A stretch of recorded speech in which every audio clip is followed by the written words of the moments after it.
Hola a todos, hoy nos encontramos en un programa más de Desmitificando la Epilepsia. Hoy venimos con un tema muy interesante que es sobre las pensiones. Vamos a tocar la pensión de invalidez, vamos a tocar todo esto de pensión de vejez y enfocado también en esos padres, cierto, cabezas de familia que tienen un hijo con discapacidad. Y para este programa invitamos al doctor David Alonso Ortiz. Él es abogado, especialista en responsabilidad civil, pero enfocado mucho en derecho laboral y derecho de pensiones. Y lo queremos invitar para que nos explique todos esos temas. Doctor, bienvenido a nuestro programa. Muy buenas tardes, buenas noches ya, doctora Carolina, y a todos los oyentes. Muy contento por esta invitación porque es un tema muy importante que interesa a toda la comunidad y donde hay muchos puntos que se deben conocer para poder tener un conocimiento más amplio respecto a qué es la pensión de invalidez, quiénes son beneficiarios, quiénes son potenciales para adquirir una pensión de invalidez y cuáles también son los requisitos para tener una pensión especial de vejez anticipada por invalidez por hijo discapacitado. Exacto. Vamos de pronto, hay términos en la ley que todavía digamos que se mantienen, digamos que ya el tema de inclusión nosotros manejamos otros términos, pero tenemos que saber que en la ley todavía el término de discapacitado existe, ahora se dice persona con discapacidad, pero la ley va a ir poco a poco en ese tema de inclusión. Pero vamos a empezar a definir, ¿cierto? Para las personas que apenas se están conectando. Empecemos a definir qué es una pensión, ¿cierto? Y qué es pensión por discapacidad, por vejez. Vamos a ir como entrando en esos temas, doctor. Bueno, nuestra legislación colombiana, porque es la legislación colombiana la que nos rige a nosotros, en este momento está vigente la Ley 100 de 1993.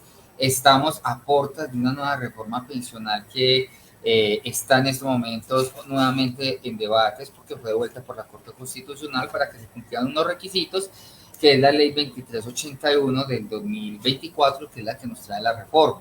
¿Sí? Sin embargo, la Ley 100 del 93 todavía está vigente, también con su reforma introducida por la ley 860 del 2003. Y en esta ley nos establece el artículo 38, qué es la pensión de invalidez, y nos dice qué requisitos se necesitan para la pensión de invalidez. Entonces, de manera básica, el legislador estableció unos requisitos. Y esta pensión está establecida para aquellas personas que tengan una pérdida de capacidad laboral, que tengan, sean calificados y tengan una pérdida de capacidad laboral del 50, igual al 50 o superior al 50%. Entonces, eso es uno de los requisitos que exige la ley. También la ley exige, hombre, actualmente 50 semanas dentro de los 3 años anteriores a la fecha de estructuración.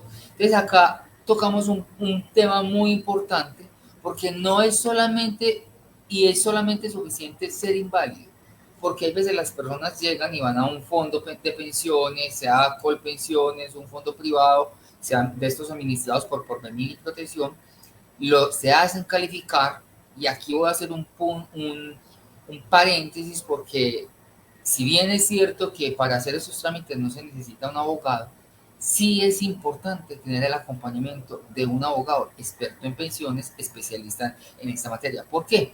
Porque es que, como podemos ver, el fondo de pensiones no es tu asesor, son asesores, te brindan una información, pero no son los que te van a guiar y te van a decir, necesita esto, esto, esto, ¿sí? Entonces esto es muy importante porque el abogado sí hace eso, hace un estudio de su historia clínica, te dice, venga, ¿qué patologías tiene? Porque yo acostumbro a interrogar al cliente y decirle, venga, ¿qué más tiene? ¿Qué más le duele? Sí, para poder hacer una reconstrucción de esa historia clínica y poder hacer esa calificación.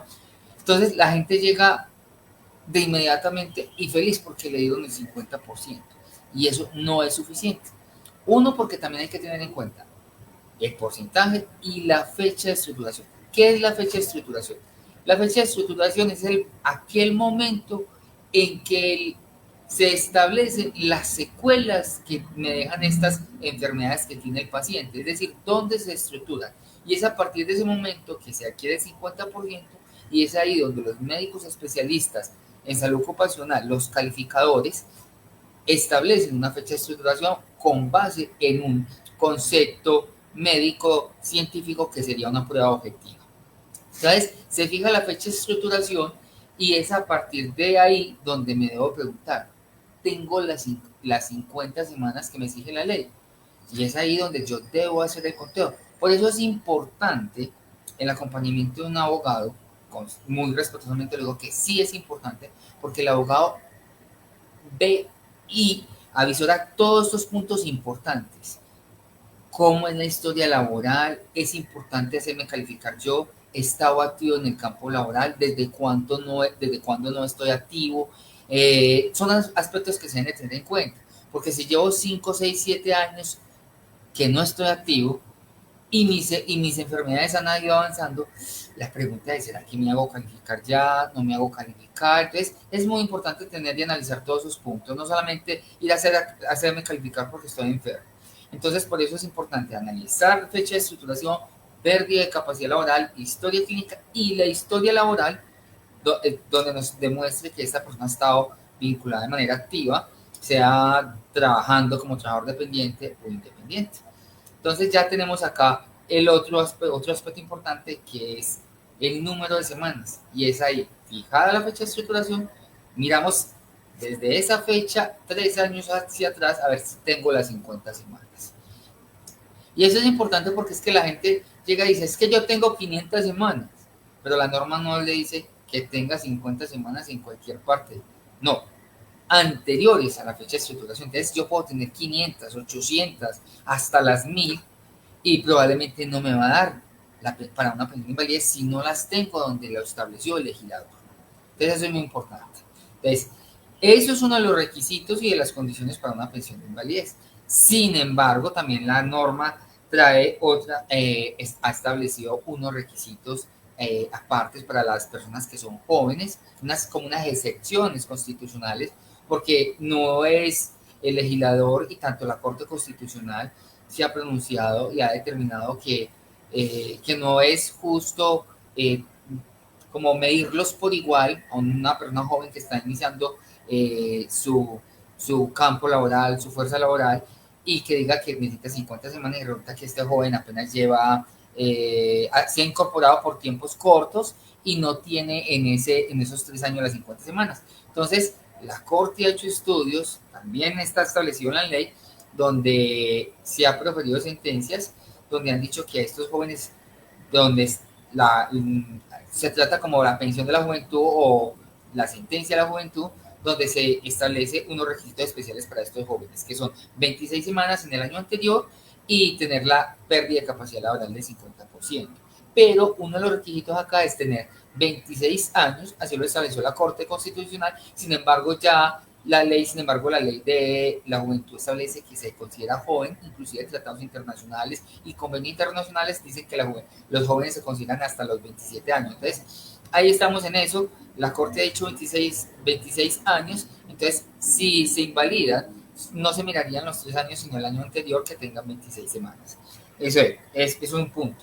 También muy importante también sería acá mirar que la Corte también ha establecido, tanto Corte Suprema de Justicia y Corte Constitucional, unas excepciones constitucionales en el sentido de indicar de que cuando se trata de estas enfermedades crónicas, congénitas y degenerativas, hay que analizar estos puntos desde esta perspectiva, porque son enfermedades que con el paso del tiempo las personas se van deteriorando. O en el caso de las enfermedades congénitas, son personas que nacieron y son inválidas desde el nacimiento y estas personas se incluyen en el campo laboral, tienen un número significativo, pero cuando los califican, la pérdida de capacidad les da 50%, pero la fecha de estructuración es en el nacimiento. Entonces la Corte ha dicho es que estamos imposibilitados tanto física y jurídicamente. Entonces la Corte ya ha establecido unas reglas a partir de qué momento se van a contar las semanas. Entonces es muy importante mirar eso. También uno de los requisitos acá es muy importante es conservar una capacidad laboral residual. Y la Corte ya ha sido muy clara en definir qué es capacidad laboral residual. Es donde yo pueda ejercer con esa capacidad laboral que me queda activa, yo poder ejercer una actividad laboral puede ser independiente, porque la Corte sí no lo ha limitado, porque dentro de este campo puede ser independiente, o como dependiente. Y eso es muy importante, porque cuando yo ejerzo una actividad como independiente, también es importante en este punto yo demostrar de manera probatoria que realmente ejercí una actividad que me generara ingresos. Puede ser, por ejemplo, un abogado, un contador o un vendedor, que hay veces se ponen, las personas venden, entonces, hombre, guardan las facturas, ¿verdad? Que es que yo vendo, yo ejerzo esa actividad.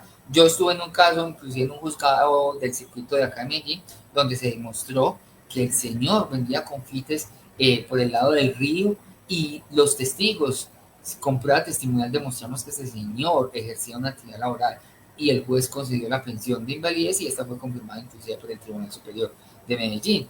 Entonces son todos estos puntos muy importantes respecto a la pensión de invalidez.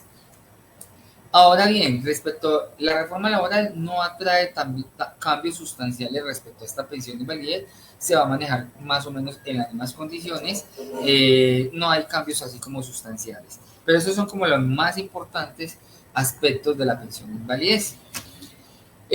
Ahora ya pasando como al tema de la pensión especial de vejez para estos padres que son cabezas de familia y que tienen hijos inválidos. Esta pensión es muy importante porque permite que estos padres que son cabezas de familia, aquí ya está incluido padres y madres, puedan salir del campo laboral a cuidar esos hijos que tienen una pérdida de capacidad laboral del 50%. Entonces acá la norma es clara en establecer que estos requisitos son, uno, el padre debe tener las semanas que exige el sistema de seguridad social. En este caso, si estamos en el régimen de prima media con prestación definida, debe tener las 1.300. Esto no es negociable. ¿Cuál es la bondad de esta prestación? Y si estamos en el fondo privado, tener las 1.150 semanas o un capital suficiente para poder financiar la prestación económica. ¿Cuál es la bondad de esta parte acá, de esta prestación económica? Que no se va a exigir, como ya muchos saben, que la edad para las mujeres en este momento es de 57 años, para los hombres 62. La bondad de esta normatividad es que se puede anticipar, es decir, tengo las 1.300 semanas, tengo 45 años, pero yo ingresé al campo laboral muy joven y tengo un hijo inválido que tengo que salir a cuidar. Aquí la norma me da esa posibilidad de, por yo tener las 1.300 semanas, poder salir a cuidar mi hijo inválido.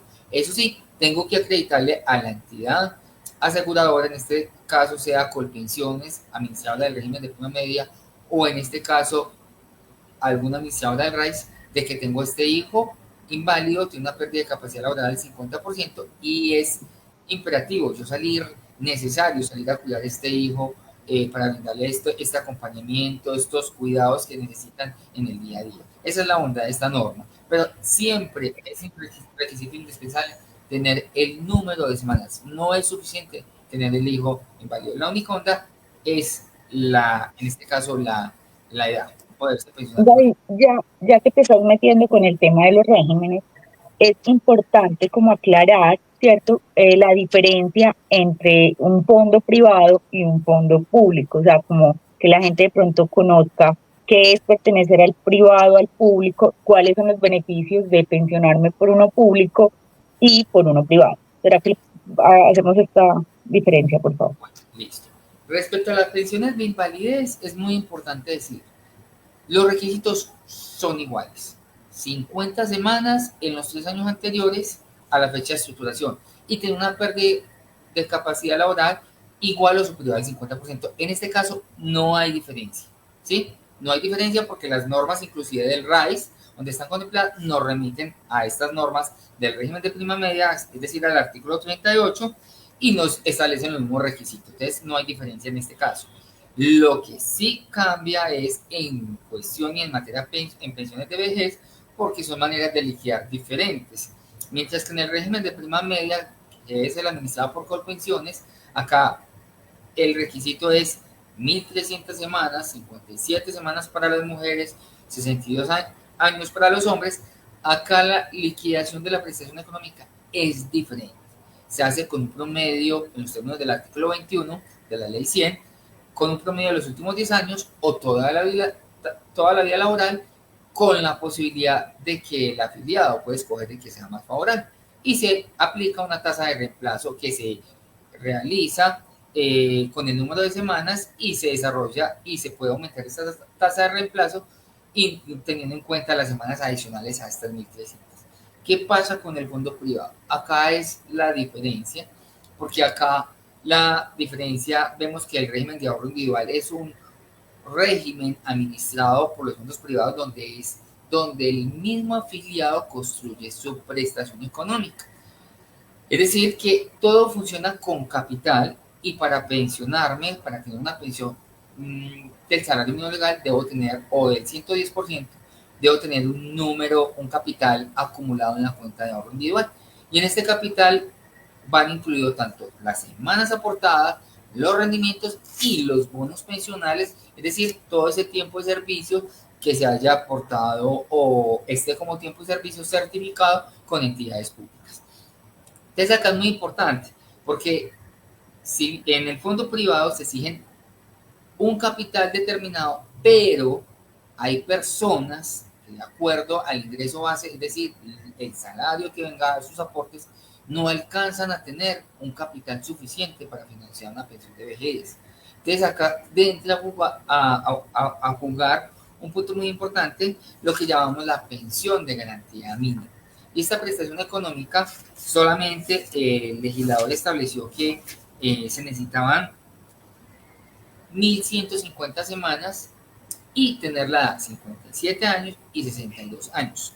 Esta prestación económica está regulada en el artículo 65 de la ley 7 de 1993 y esta es una prestación económica que es muy favorable, es muy buena para estas personas que tienen un ingreso base de liquidación del salario mínimo legal, siempre han cotizado sobre el salario mínimo legal, entonces es una de las bondades inclusive que yo siempre digo, todo lo del fondo privado no es malo, esto es una bondad para esas personas que ganan el salario mínimo legal, cotizan 1.150 semanas, tienen la edad y pueden pensionarse. Y la pregunta es, pero es que tengo 1.150 semanas y con capital no, pero con las semanas sí.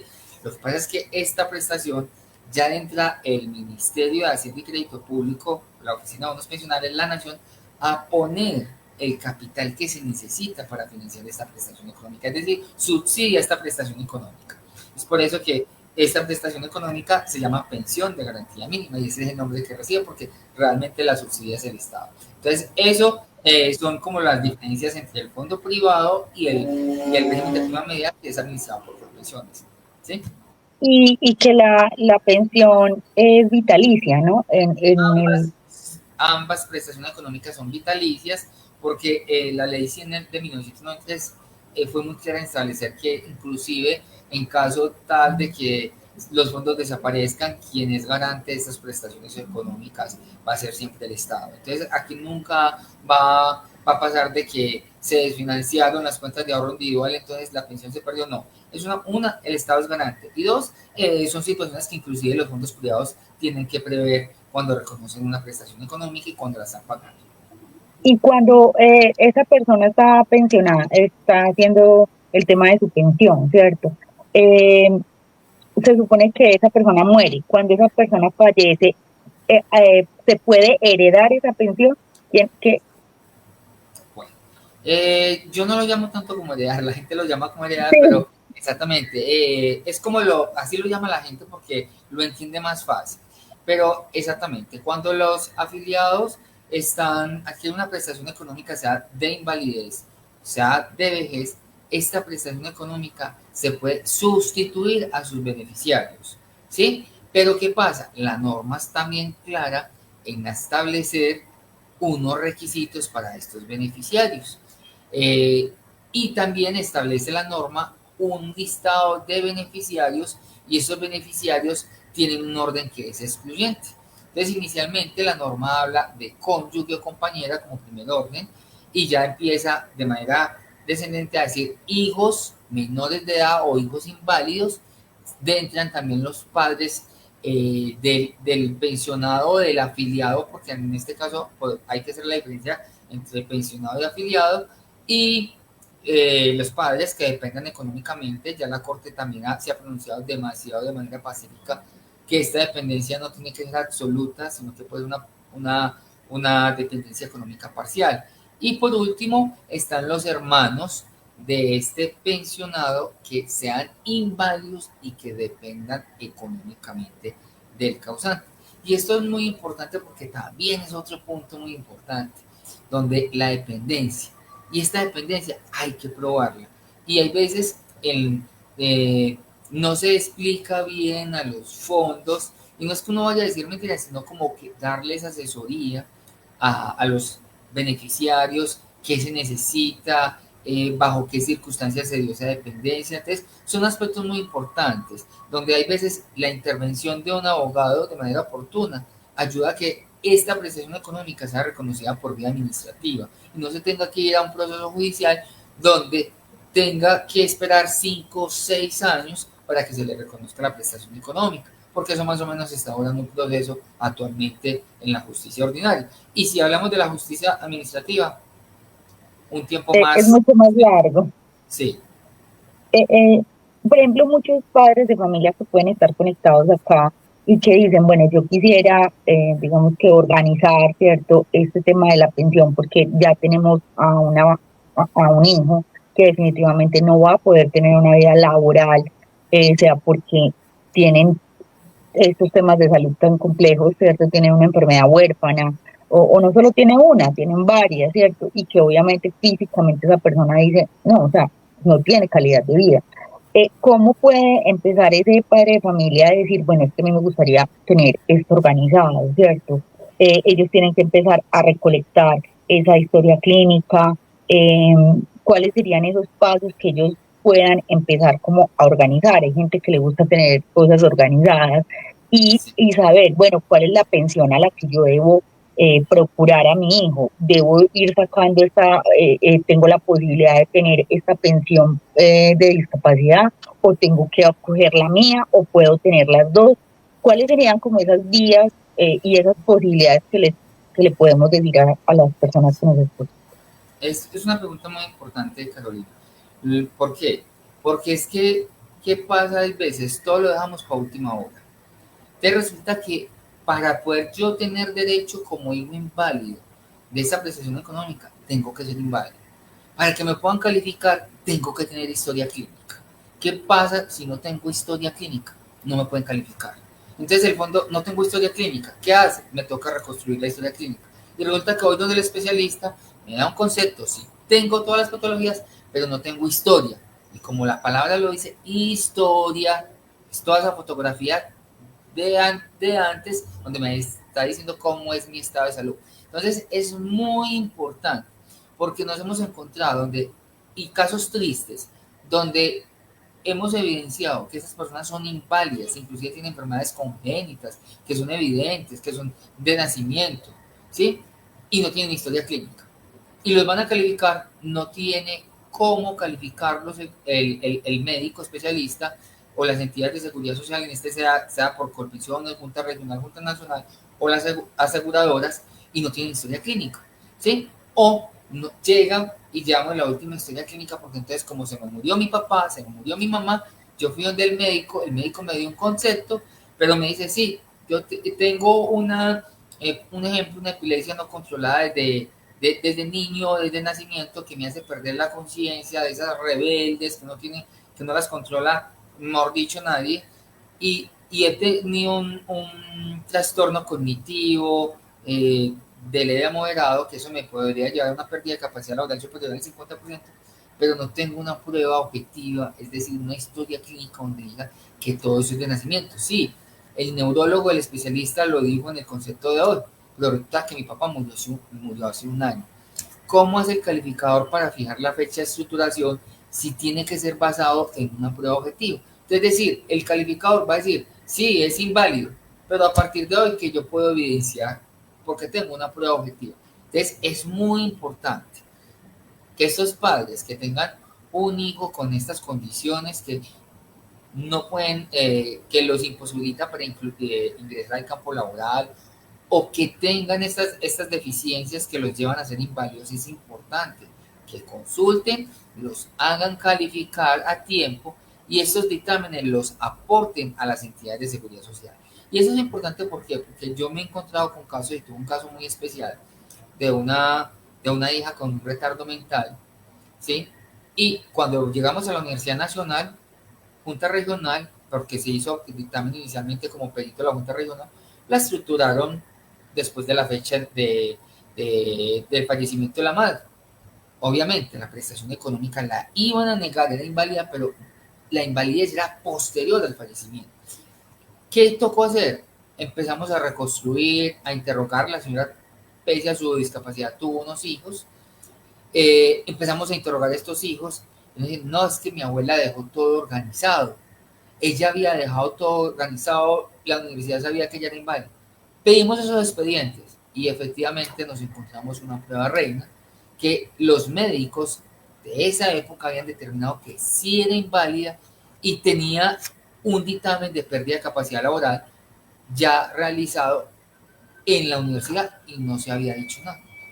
Cogimos ese dictamen, trajimos todas esas pruebas, aportamos a la Junta Regional, obviamente la Junta Regional se negó inicialmente a calificarlo, se presentó tutela, el juez constitucional le ordenó calificarlo porque era una prueba que no se había tenido en cuenta y se pudo determinar que esa invalidez era desde nacimiento y automáticamente se le otorgó la prestación económica a esta señora porque se pudo determinar. Entonces esto es muy importante porque hay veces, inclusive cuando hay patologías, cuando son mentales, una de las fases de esas enfermedades es que hay veces estos pacientes se niegan a reconocer esta enfermedad por estigmas sociales, por pena. Sí, no, es que qué pena que digan que yo soy loco. No, es una patología que nadie la quiere tener ni nadie espera tener. Entonces hay veces niegan, se rehusan a este tratamiento, no les gusta ir donde el especialista en psiquiatría y no tienen historia clínica. Entonces por eso, o estuvieron un tiempo muy juicioso y llevan 5 o 7 años sí, sin tratamiento. Entonces esto es importante porque se puede determinar, si se califica de una vez, se tiene este dictamen, ya se aporta a la entidad de seguridad social y ya es de pleno conocimiento de la entidad que tiene este pensionado, este afiliado, tiene un hijo inválido. Entonces es muy importante ir preparando todas esas cositas cuando uno tiene un familiar en estas condiciones.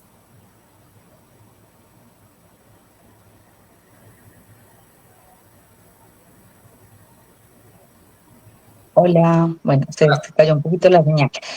David, cuando una persona tiene, pues ya está calificada, ¿cierto? ¿Cómo hace esta persona? ¿Hay algunos beneficios extra de pronto que la ley adicionales en el cálculo de esto, cuando se calcula eh, la discapacidad en esa persona, en los tipos de pensiones? No, o sea, beneficios adicionales no hay. Es simplemente cuando una persona es inválida, la norma establece unos parámetros para liquidar la prestación económica, ¿sí? Entonces, no es que porque yo tenga una pérdida de capacidad laboral más alta, me va a dar la pensión de invalidez más alta, no. La norma establece inclusive unos montos dependiendo el número de pérdida de capacidad laboral, el porcentaje. Entonces, se empieza en el 45% si la pérdida de capacidad laboral está entre 50% y 66%. Si esta pérdida de capacidad laboral es superior al 66%, aquí ya el porcentaje de esa prestación económica, es decir, la tasa de reemplazo, empezaría a partir del 54%.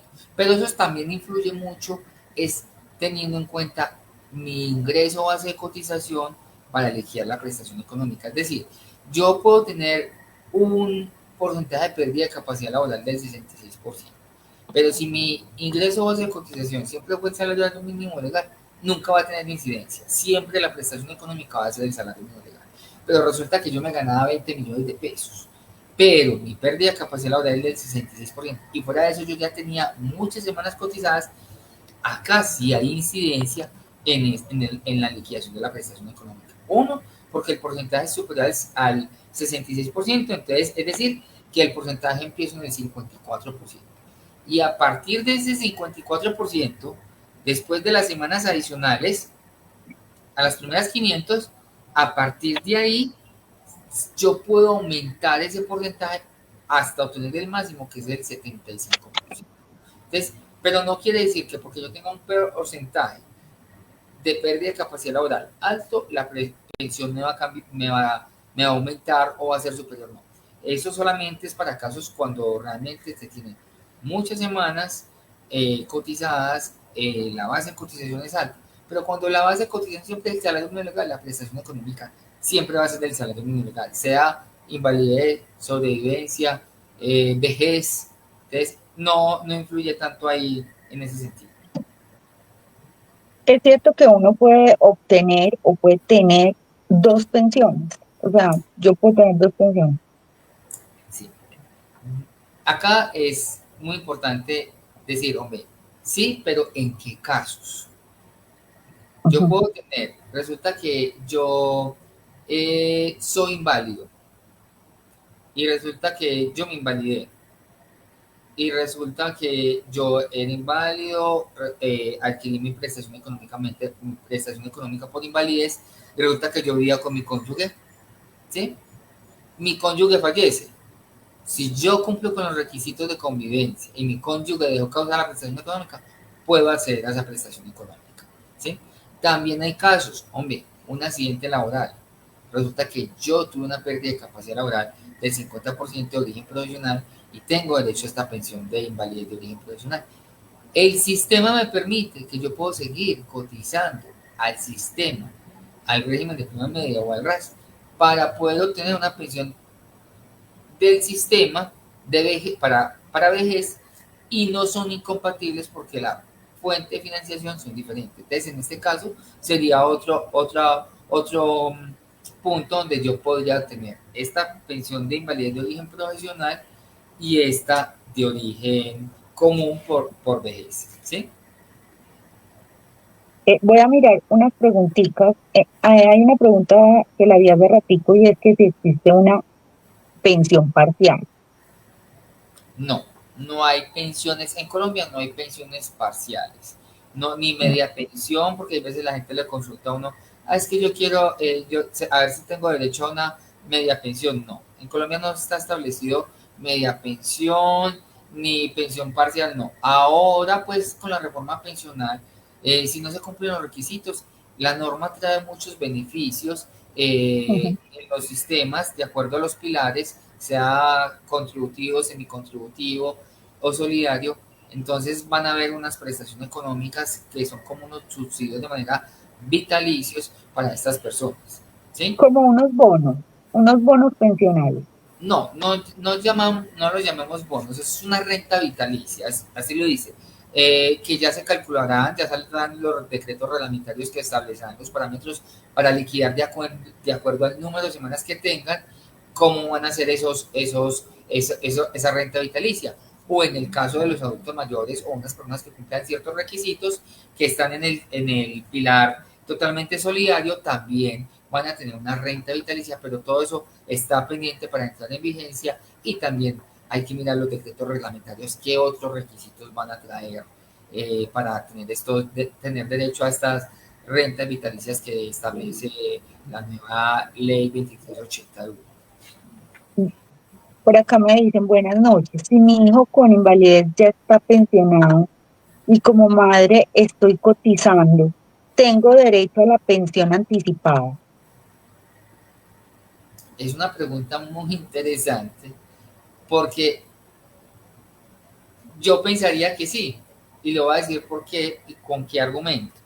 Porque es que la norma no me impide que mi hijo, o trae un requisito que mi hijo me diga, es que mi hijo no puede ser inválido. La norma me dice, perdón, pensionado. Entonces la norma me dice que mi hijo sea inválido. Pero resulta que mi hijo tiene una invalidez que la comprende porque es cuadripléjico. Es decir, yo tengo que salir a cuidar a este hijo. Y resulta que yo tengo las 1.300 semanas. La norma no trae ningún requisito de que este hijo no puede tener una prestación económica. Simplemente la norma dice que sea inválido y que yo tenga que salir a cuidarlo. Entonces no exige ese impedimento. Probablemente uno puede llevar la sorpresa con la entidad de seguridad social que le diga, no, es que su hijo recibe una prestación económica. Pero acá la finalidad de la norma La finalidad del legislador fue que esta madre o este padre tenga que salir a cuidar este hijo. Es decir, que si tiene las 1.300 semanas, independiente de la edad, yo considero que sí es viable la prestación económica porque se está cumpliendo la finalidad del legislador. Claro. Bueno, por acá hay una persona que dice que trabajó pues como en la parte pública, ¿cierto? En el 2013 con la alcaldía, pero que no le salió la pensión, que tiene 49 semanas cotizadas, y después dice que él tiene todos sus papeles al día, pero que en ese momento no recibió pues como la ayuda de la alcaldía, que puede hacer en estos casos. Afortunadamente, aquí hay que mirar el número de conteo de semanas, porque si ya cumple con el 50% y me está diciendo que tiene 49 semanas, es muy importante acá hacer un análisis de la historia laboral. Uno, que no haya inconsistencias. Dos, afortunadamente la Corte Suprema de Justicia hemos ganado esas batallas porque han sido batallas donde las hemos ganado, vuelven y retroceden y ahora actualmente está la posición actual de que los años se deben de contar de 365 días. Entonces, si estamos en este caso y miramos y hacemos el conteo en los 3 años, hombre, y resulta que las entidades me están haciendo el conteo todos los meses de 30 días, pero resulta que si yo hago el conteo de 31 días, resulta que me dan las 50 semanas raspaditas. O puede que llegue y me encuentre con 49,85 semanas. En estos casos, uno, puedo que llegue al 50, pero resulta que me dio para empujar ese decimal a 49,85 contando los días de 365 días. Yo aquí, ¿qué le puedo decir?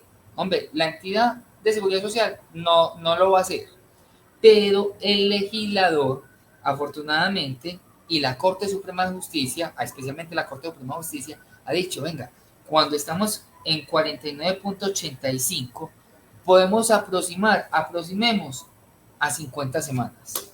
Entonces, hay que analizar esa historia laboral, probablemente puede tener el derecho, pero hay que estudiar esa historia laboral para poder hacer los planteamientos, hacerle la reclamación a la entidad, a ver si de pronto lo acepta por vía administrativa, o si no, acudir a la justicia ordinaria para que nos hagan el análisis y nos apliquen todas estas reglas jurisprudenciales, estos avances de hacer el conteo sea por 365 días, o nos hagan una aproximación de semanas, que inclusive estuve mirando unos decretos reglamentarios que han salido de la nueva reforma y son cosas que uno dice, la reforma hay veces trae cositas buenas, pero hay veces trae cositas malas porque nos está volviendo a retroceder a los 360 días.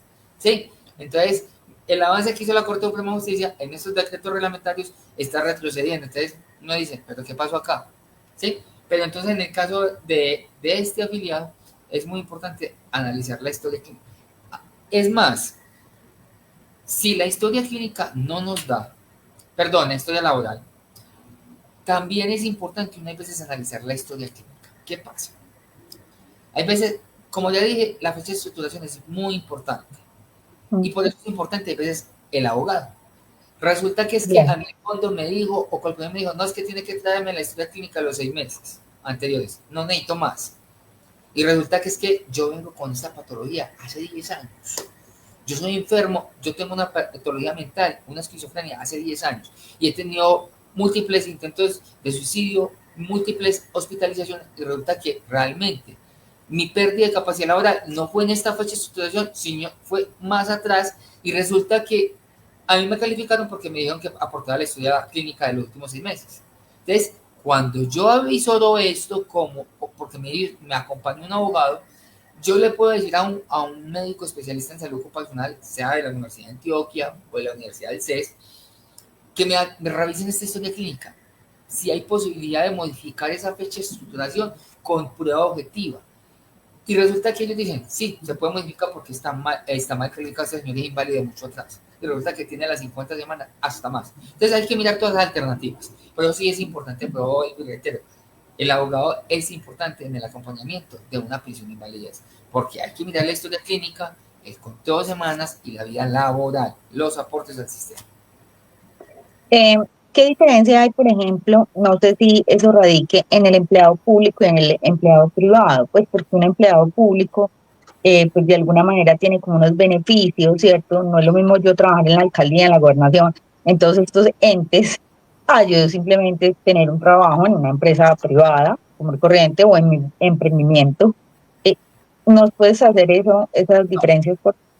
La norma, la ley 100 y la ley 860 no nos distingue que sea servidor público o trabajador privado. Simplemente los requisitos son para todos los afiliados al sistema. El sistema no hace escogencia de entre público y privado. ¿Sí?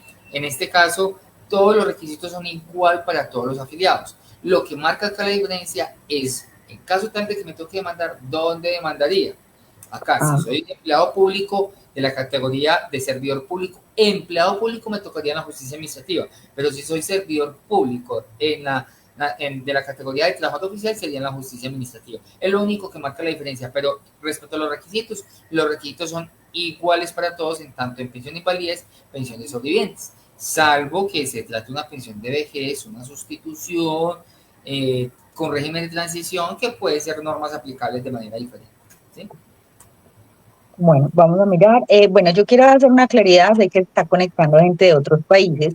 Digamos que el programa de hoy está muy enfocado en la legislación colombiana, pero sabemos que de pronto en otros países, de pronto la epilepsia en este momento en Colombia, pues no es una discapacidad, no está catalogada como una discapacidad.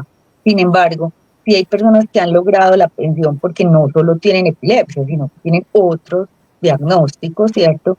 Un autismo, un trastorno de lenguaje, bueno, hay digamos que, eh, comorbilidades, ¿cierto?, que suman ese 50% del que está hablando el doctor y ayudan para que tengan esa pensión, ¿cierto? Porque muchas veces por solo la epilepsia, así sea refractaria, ¿cierto?, que es grande, muchas veces no es fácil obtenerla porque ella no está calificada. De pronto hay otros países que sí la tienen o que ya tienen unos subsidios.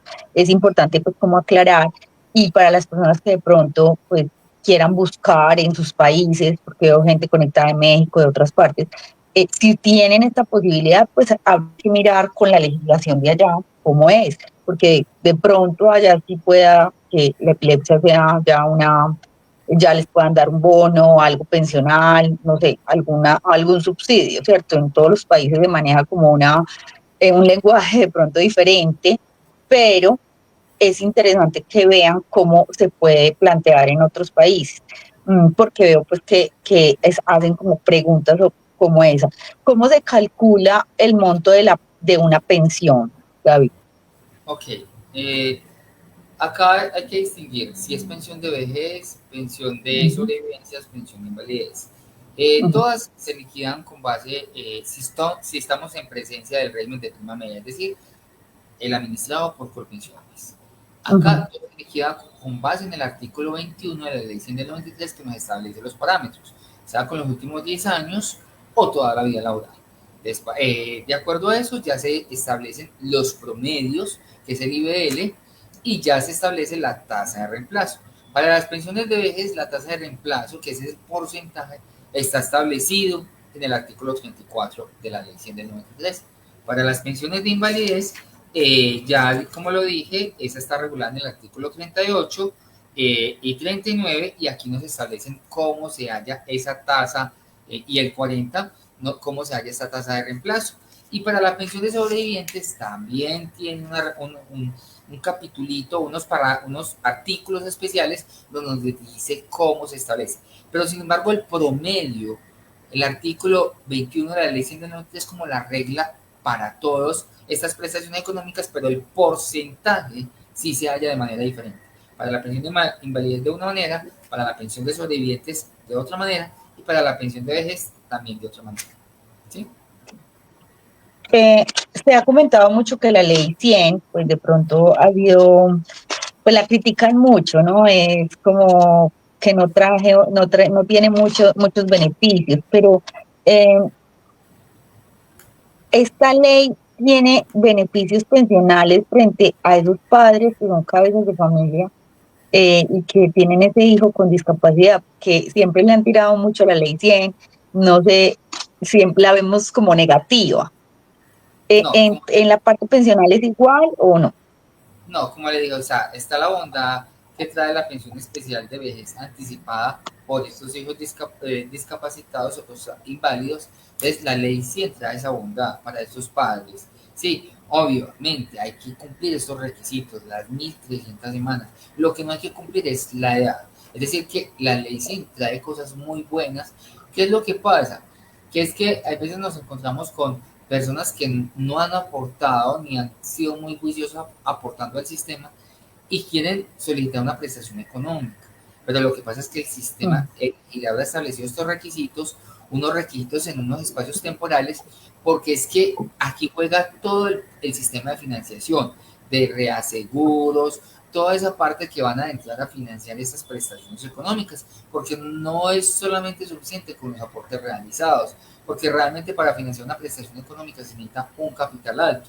Y estas prestaciones económicas, sea por donde sea, las va a financiar el Estado en última instancia. Entonces, por eso es importante hacer siempre la cultura. Para estos padres que tienen hijos con una invalidez, es importante que aporten al sistema, porque el sistema les va a dar la posibilidad de que cuando tengan el número de semanas se puedan retirar y salir a brindar y acompañar a su hijo en todo este proceso y este cuidado que necesitan día a día. Entonces es una posibilidad y es una bondad muy grande que nos trae la ley. ¿Sí? Claro que sí. Bueno, vamos terminando el programa porque ya se nos está agotando el tiempo. ¿Cómo ha evolucionado o cómo ves tú que ha evolucionado los derechos pensionales en estos últimos años? Vea, han evolucionado mucho, doctora Carolina. Es tanto que la Corte, tanto Corte Suprema de Justicia como Corte Constitucional, han dado unos avances muy grandes. Uno, por ejemplo, el avance frente a las enfermedades congénitas, crónicas y degenerativas. Porque nos estamos encontrando en presencia de estas personas que eran inválidas de nacimiento, ¿sí? Y resulta que estas personas eran inválidas, se incorporan al campo laboral, pero resulta que se deterioraban, porque la enfermedad era, fuera de que fue congénita, también era degenerativa. Entonces esas personas se deterioraban y llegaban, no tenían 1.300 semanas, tenían, pongámosle 800, un número de semanas considerable, se hacían calificar y el fondo les decía, negada porque no tienen semanas para la fecha de nacimiento. Entonces, esto fue un gran avance que hizo la Corte. Proteger a estas personas que tenían enfermedades congénitas y decir, venga, es que el control no lo vamos a hacer allá. Usted no podía haber cotizado cuando nació. Lo vamos aquí, lo vamos a hacer a partir de la última cotización, el conteo, o a partir de la fecha que se hizo el dictamen o de la solicitud. Entonces, miren, es un avance grande para este tipo de enfermedades. O cuando hay veces estas personas que tienen una enfermedad degenerativa, por ejemplo, una insuficiencia renal, que fuera que es crónica, es degenerativa, y esas personas están vinculadas, han tenido interrupciones y resulta que llegan y los califican y no tienen las 50 semanas.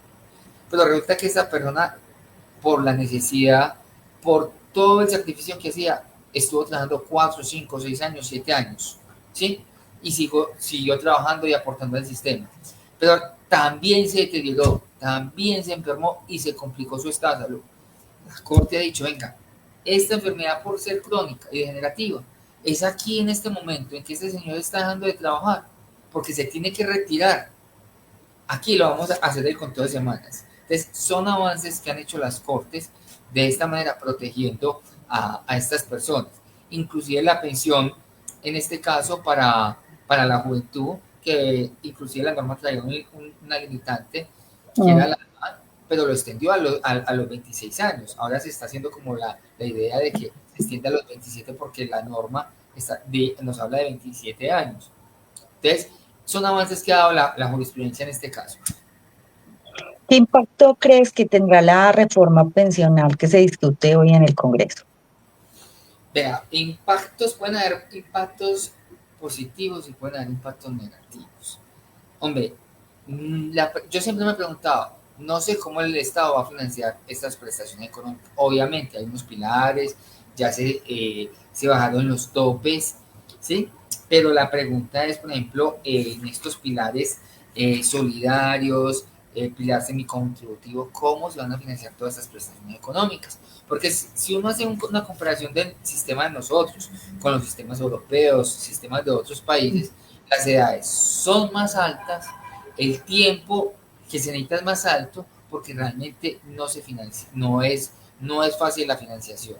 Entonces, no Hay sabemos que esperar. cómo hacer impacto. Entonces, tenemos que esperar que esto evolucione para mirar cuáles son los impactos positivos y negativos, y en el camino nos vamos a ir dando cuenta qué es lo que va a pasar con el sistema pensional. Si toca una reforma pensional porque sea insostenible, o continuamos con esta reforma pensional porque realmente son malos beneficios que nos traen. Qué bueno. David, muchas gracias por el espacio, por resolver esas dudas, por estar con nosotros. Mm, muchas gracias a las personas que se conectaron. Recuerde que este programa queda grabado, que los que llegaron tarde lo pueden repetir, lo pueden compartir a personas que en este momento están como en esta situación, con este dilema. Compartan el programa. Acá quedan los datos del doctor David, el teléfono donde lo pueden contactar, también lo pueden contactar a través de la fundación, donde nosotros pues daremos el contacto de él. El celular es 300-471 2141, donde pues pueden como resolver estas dudas.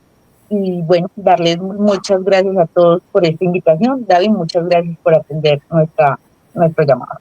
Muchísimas gracias, doctora Carolina, por la invitación. De todas maneras, estoy muy atento para cuando me vuelvan a invitar, porque son espacios donde tenemos que brindar conocimiento a las personas, apoyarlas, sacarlos de ese estigma que hay veces no se necesita abogado. Sí se necesita. Para este tema tan álgido que es la pensión de invalidez, sí se necesita un acompañamiento de un abogado experto en pensiones para que nos puedan ayudar a analizar esta historia clínica de este paciente que está enfermo, de este hijo que está enfermo, para poder ser más efectivos tanto en vía administrativa como en vía judicial. Feliz noche a todos. Se cuidan, muchas gracias. Feliz noche.